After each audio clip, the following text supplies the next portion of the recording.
Umaabot sa 39 na milyong pisong halaga ng high-grade marijuana ang nakumpiska ng mga operatiba ng Police Regional Office 3 sa Bulacan. Ang kontrabando galing sa hinihinalang drug syndicate sa Canada. Detalye sa report ni Mar Gabriel.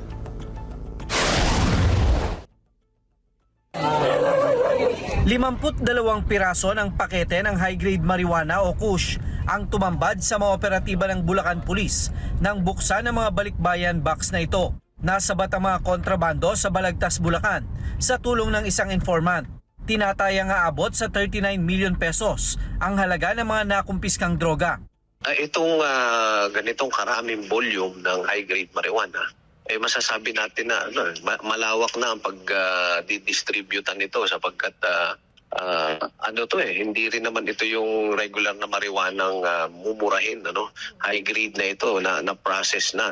So maaaring ang mga pupuntahan nito ay yung mga kalapit rehiyon natin dito sa Pro 3, sa Region 3. Hindi naman inabutan sa lugar ang mismong consignee, pero naaresto ng mga pulis ang taong tumanggap sa package. Noong nakaraang buwan, una na ring nasabat sa lugar ng mga tauhan ng PNP Drug Enforcement Group ang malaking bulto ng kush. Lumalabas sa investigasyon na galing pa sa Canada ang mga iligal na droga.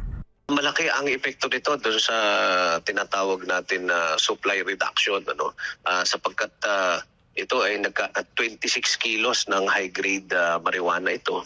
Alam natin yung konting nito ay napakamahal na.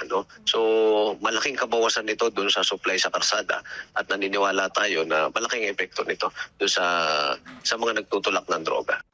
Nakikipag-ugnayan na ang PNP sa kanilang counterpart sa Canada upang matunton at maaresto ang pinagmulan ng mga nasabat na droga. Mar Gabriel, para sa Mata ng Agila. Matatag, matapang, matapat. Maraming salamat sa inyo pong pagsubaybay sa Mata ng Agila Primetime. Para malaman ang matatag, matapang at matapat na mga balita, i-follow lamang at mag-subscribe sa AtNet25 TV.